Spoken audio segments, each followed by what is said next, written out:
Hello everyone. Today I will explain national development.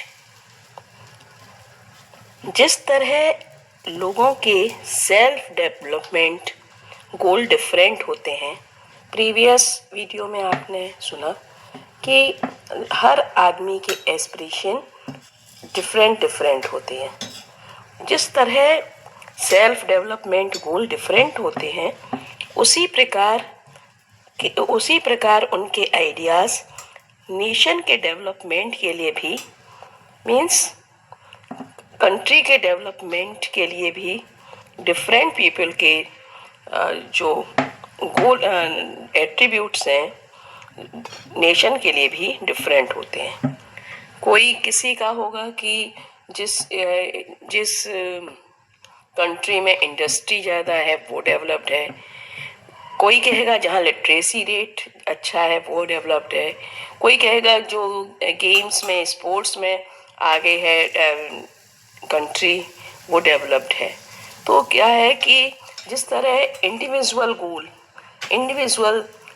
Aspiration different होते हैं किसके लिए, सक्सेसफुल होने के लिए और डेवलप होने के लिए, रिच होने के लिए, उसी प्रकार एक कंट्री के लिए कि कौन सा कंट्री रिच है, कौन सा कंट्री डेवलप है, तो लोगों के जो आइडियाज़ होते हैं वो डिफरेंट होते हैं।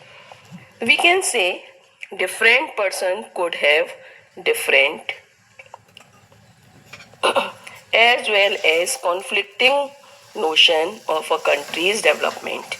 क्या है कि कभी कभी जो एक दूसरे के आइडियाज़ कॉन्फ्लिक्टिंग भी हो जाते हैं, जो हम लोगों ने प्रीवियस उसमें पढ़ा था इंडिविजुअल के लिए, कि अगर जो डैम जिसको बनाना है इंडस्ट्रियलिस्ट को, वो चाहता है डैम बने, क्यों? क्योंकि उससे इलेक्ट्रिसिटी प्रोड्यूस हो। लेकिन जिनके और जो आदिवासी लोग हैं जिनकी ज़मीनें जा रही हैं डैम बनने में, वो हमेशा डैम के खिलाफ रहते हैं।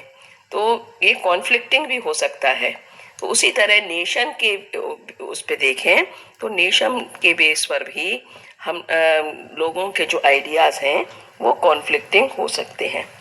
अब क्वेश्चन ये उठता है कि डिफरेंट कंट्रीज और स्टेट के बीच में कंपेयर कैसे किया जाए, कैसे माना जाए कि कौन सा कंट्री डेवलप है, कौन सा कंट्री अंडर डेवलप्ड है। नाउ क्वेश्चन इज दैट कि हम कंट्रीज और स्टेट की कंपैरिजन को कैसे करें। इकोनॉमिक्स ने कंट्री एंड स्टेट का कंपैरिजन करने के लिए इनकम को चूज किया।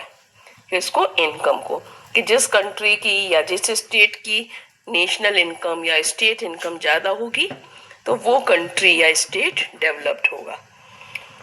For comparing countries their income is considered to be one of the most important attributes. But यहाँ ये ड्रॉबैक हुआ, यहाँ ये कमी आई कि जिस स्टेट में पॉपुलेशन ज़्यादा है, जिस स्टेट में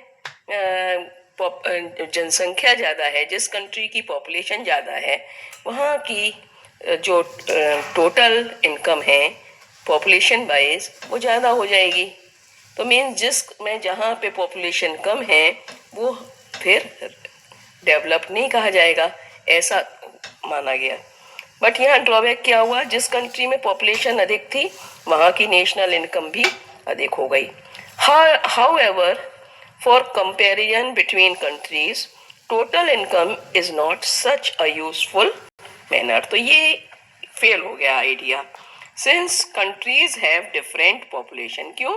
क्योंकि कंट्रीज की पॉपुलेशन डिफरेंट कंट्रीज की डिफरेंट पॉपुलेशन होती है। हाँ, अगर कंट्रीज को कंपेयर करने के लिए एवरेज इनकम को देखा जाने लगा। Now question is what is average income. Average income क्या है? तो कैसे हम एवरेज इनकम निकालेंगे?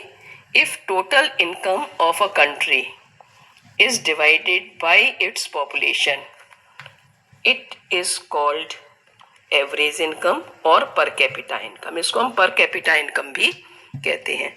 सारी जितनी भी टोटल इनकम है किसी कंट्री की, उसको डिवाइड कर दिया जाए वहाँ की टोटल पॉपुलेशन से, तो जो निकल के आएगा फिगर वो एवरेज इनकम होता है। इस एवरेज इनकम को हम पर कैपिटा इनकम भी कहते हैं। फॉर एग्जाम्पल, अगर किसी कंट्री की टोटल इनकम 1 लाख रुपीज़ है और वहाँ की पॉपुलेशन 1000 है, तो उस कंट्री की एवरेज इनकम या पर कैपिटा इनकम कितनी होगी? 1 लाख अपॉन 1000 मीन्स 100 रुपीज़। तो यहाँ पर क्या होगा? 100 रुपीज़ एवरेज इनकम होगी। वर्ल्ड डेवलपमेंट रिपोर्ट, जो कि वर्ल्ड बैंक के द्वारा बताई जाती है, उसने ये क्राइटेरिया यूज़ किया कंट्रीज़ को कंपेयर करने के लिए। तो ये कौन लाया? वर्ल्ड बैंक ने। किस पे ध्यान देती है? एवरेज इनकम पर। वर्ल्ड बैंक जो रिपोर्ट बनाती है कि कौन सा कंट्री डेवलप है, कौन सा अंडर डेवलप है, वो किस बेस पर बनाएगी? एवरेज इनकम को देख के।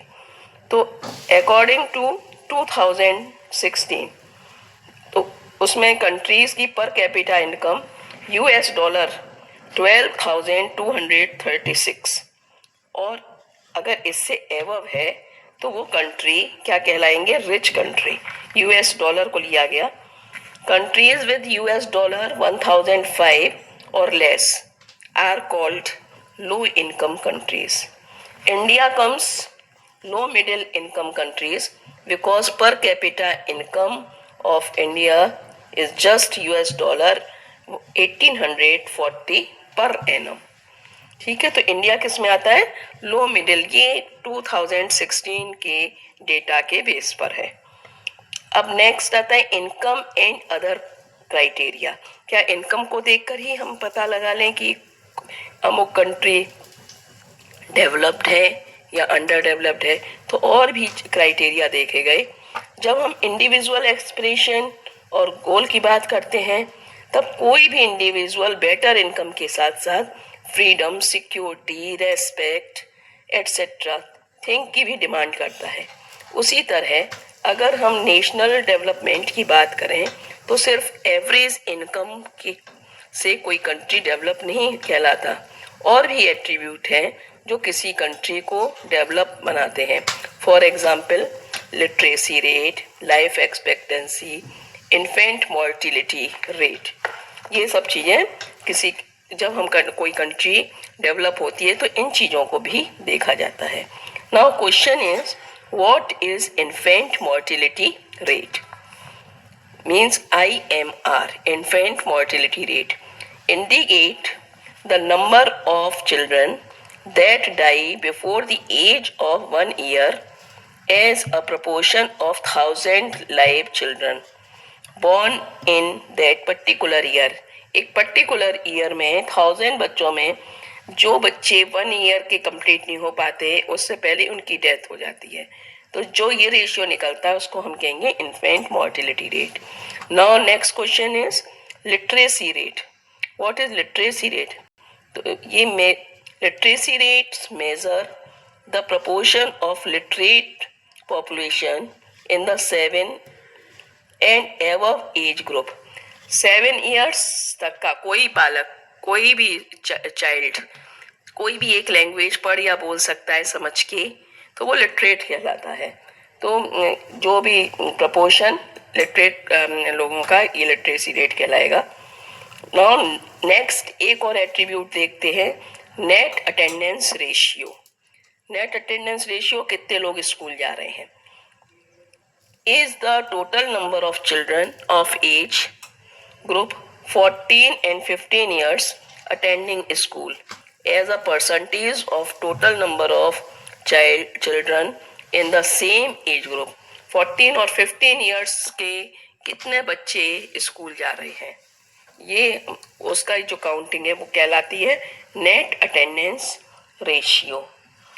आज के लिए इतना ही। नाउ क्वेश्चन हो सकता है कि